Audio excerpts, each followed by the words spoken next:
Бисмиллахи-рахмани-рахим. Қадірлі жамағат, ардақты ағайын. Бүгін қасиетті жұма күні елордамызда еңселі мешіт ашылып отыр. Бұл елордамыз Нұр-Сұлтан қаласының бас мешіті деп аталады. Тәуелсіздік дәуірде бізді қолдаған, елімізде ел қылуға жар болған Алла тағалаға деген біздің құрметімізбенен мен осы мешітті салуға ниет жасадым. Бұл бас қаламыз ғана емес, бүкіл еліміз, барлық мұсылман қауым үшін маңызды оқиға. Менің шақыруымды қабыл алып, осы мерекеге келген қонақтарымызға шын жүрегімнен ризашылығымды білдіремін. Осы көріп отырған жарқын жаңалықпен баршаңызды шын жүректен құттықтаймын. Осы жылдардың ішінде тарих үшін қас қағым уақыт елордамыз Астанада талай ғимараттар басын көтерді. Оның барлығы да айтарлықтай үздік ғимараттар. Соның ішіндегі бұл мешіттің орны жеке дара деп санаймын.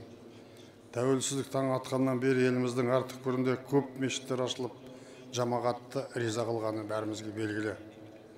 Оларда оқылған намаздар мен дұғаларды әрдайым Алла қабыл етсін.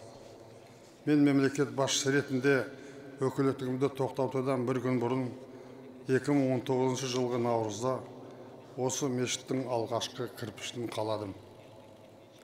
Сол сәтте менімен бірге қасымда қазіргі президентіміз Қасым-Жомарт Кемелұлы Тоқаев болды.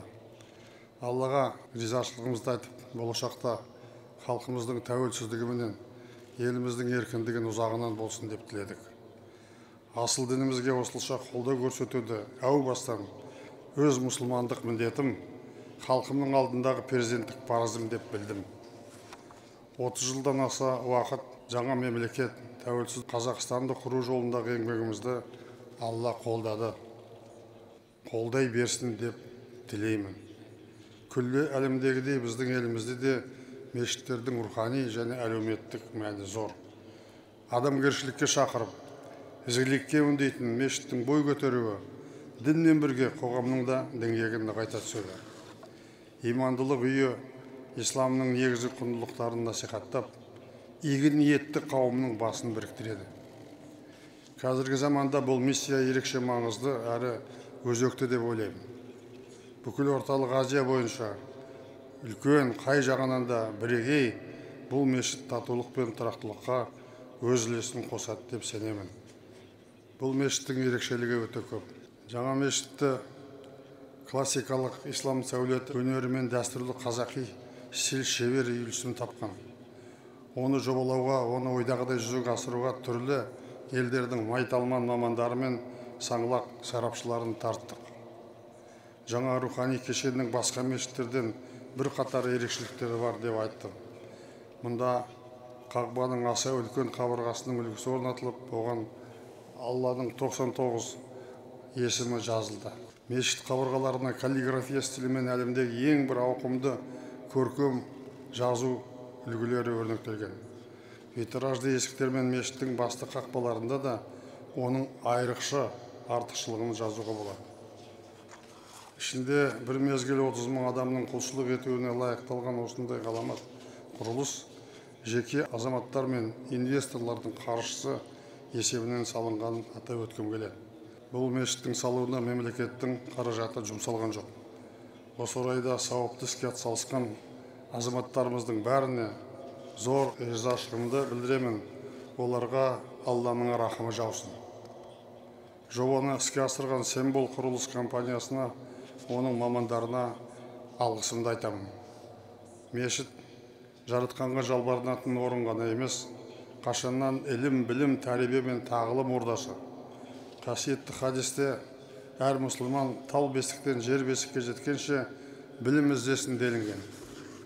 Жаңа мешітте намаз оқылатын залдардан бөлек кітапхана, ислам музейі, қолөнер шеберханасы, дәрісханалар орналасады. Яғни ол ірі рухани және мәдени ағарту орталығы болады деп үміт артамыз. Мешітті айнала су бұрықтар мен саябақ қоршап тұр. Бұл аумақ жанға жайлылығыменен әсемдігіменен қаланың көркін одан ары арттыра түседі. Сондай ақ жаңа мешіт Астананың халқы, қонақтары келіп демалатын тартымды туризм орталығына айналары анық. Еліміздегі кез келген басқа да діни ғимараттар сияқты бұл мешіттің есігі барлық ұлттар мен діндер өкілдері үшін ашық болмақ. Ол толеранттықты берік ұстаған зайырлы мемлекетіміздің басты қағидаты. Қазақстан бейбітшілік пен жасампаздықтың мекені, жаңа мешіт ынтымақ пен бірліктің ордасына, иман ізгіліктің қастерлі құтханасына айналатына сөзсіз. Осы қуанышымыз ұзағынан сүйіндірсін. Алла тағала тәуелсіздігімізді баянды, елдігімізді ғұмырлы қылғай. Елімізді аман, жұртымызды тыныш ете гөр. Қазақстан мәңгілік ел болсын. Амин.